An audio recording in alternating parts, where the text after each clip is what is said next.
This video will show you how to assemble your PCB which we have ordered from PCB Way. If you see from here, this is your PCB which we have ordered from PCB Way.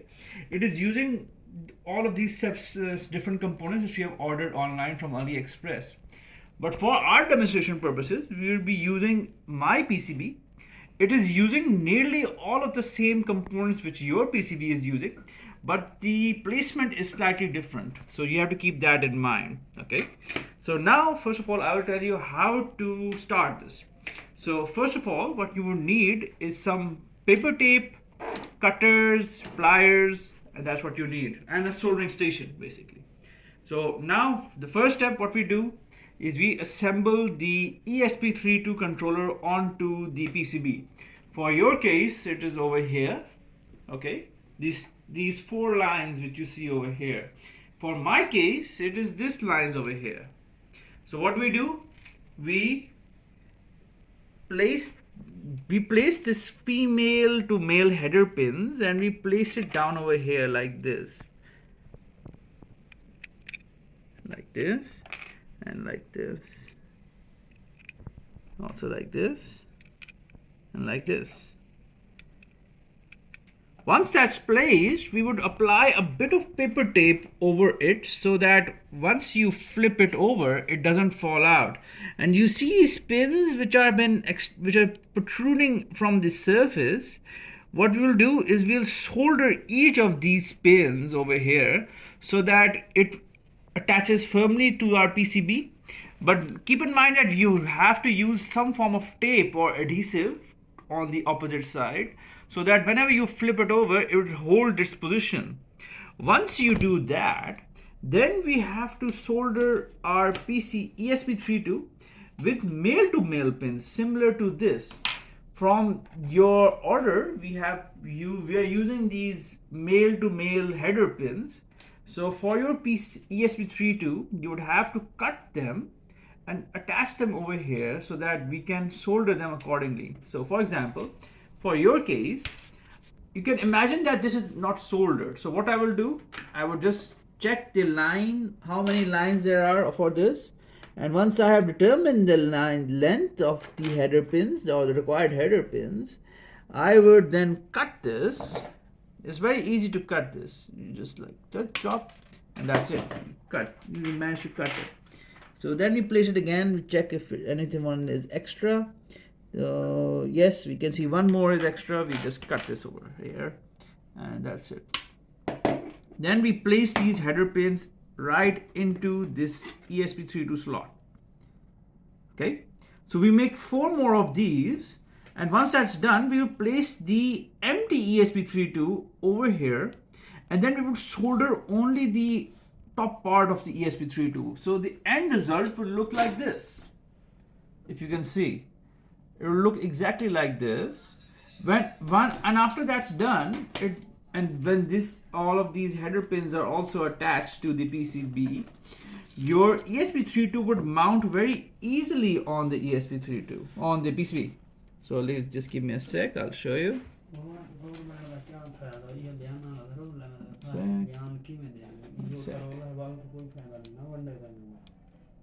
So this would just mount up like this, and then you punch it in, and that's it. That's perfect. For your resistors, if you see the diagram over here, each resistor is marked to which resistor you have to place which resistances you have to place on which resistor on placement. So for example, in R50, you would have to place a 1 sec, what value is this? We can confirm. We can also confirm this values from the components list which I shared with you. So for example, I want to check the resistance of R50 if it's not clear. So we just search for R50 on our components list. So if you go here to 1 sec, I just check the R50. Let's find the search. R50, find all. Yes. So R50 is 3.9k ohm. So this is a 3.9k ohm resistor. So once we do, we place this with R50, and R52 is also the same. So we also in R52. R51, as you can see, is 1K ohm. And if I check my sheet over here, and if I search R51 and find all, then R51 is 1K ohm resistor, 1.5. So you just place them over here. So once you place them over here, you can then just solder on the opposite side. So next step is our terminal block. So for example, in my case, this is my terminal block, 3-pin terminal block, and this is my 8-pin terminal block. So what we do, we place this over here. You apply tape on this side, paper tape, and then you flip it over, and then you solder each of these points, and that's it. It will then hold its position. Same is the case for your transistors, which we have to use with our relays. So if you can see the diagram over here, the Q1, Q2 for your case is also Q1, Q2. If I check over here, if you check over here on the screen over here, you can see that this is Q1, Q2, Q3. These are your BC547 resistors. So if you want to check from the components list, we can just search over here Q1 and find from the Excel file, and you would see that it is these BC547 transistors. So how we place them?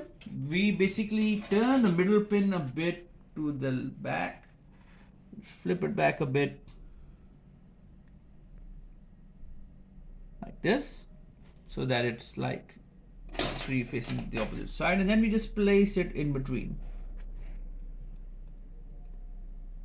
And the shape on the PCB should match the shape of the transistor. So that's it. That's how you place it. And after you place it, you apply some paper tape on it, and then you solder on the back. So basically that's how we do it. So the end result would look like, one sec, I'll show you exactly.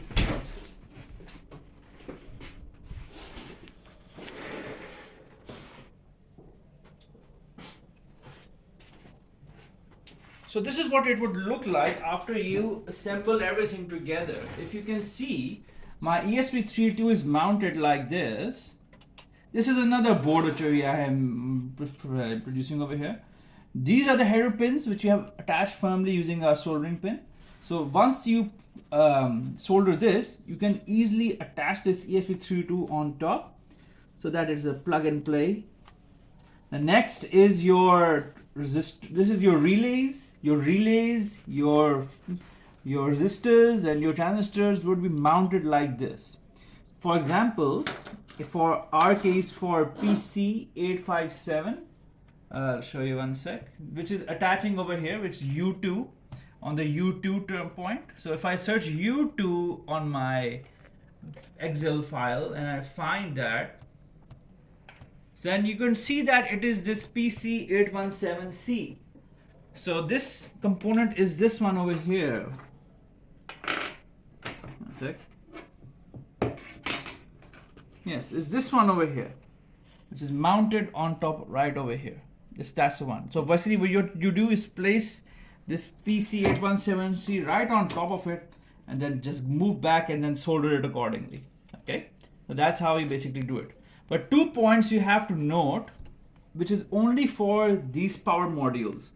For XL4015, which is being placed on the XL4015 point. These two power DC to DC power transistors, power buck boost converters. So what you do is this will come in like, it will come like this, empty. So what you do is you peel off the heatsink sticky tape and you place it on top over here. That's stuck. Okay. Then what you do is we have to cut the header pins accordingly for this. So it is using only one header pin. So we use one header pins, we place it on the point of the XL4015. For my case, it's over here. It's a bit complicated over here, but it'll work for now. So we place this right like this. Once you place all four of them on top, you have to solder the top part first. Over here, over here, over here, and over here. Once you pull it out, then it will have all the pins attached to its side. And before you solder this entire piece inside the PCB, I would recommend that you power up this module first using the power supply and set the voltage output of this to 5 volts. This is necessary for your case. One of them must be set to 5 volt, or actually two of them must be set to 5 volts DC, and the next one is set to 12 volt DC. How do you set the power supply? If I give power to this via any 12 volt adapter or 24 volt DC adapter, you can tune the output power by this knob over here. If you rotate it clockwise or anti-clockwise, you can then set the voltage accordingly. And that's I would recommend you to set this voltage first before you solder it completely onto your PCB. Okay, so that's how you assemble everything for this PCB. And if you have any queries, then you can let me know. Thank you.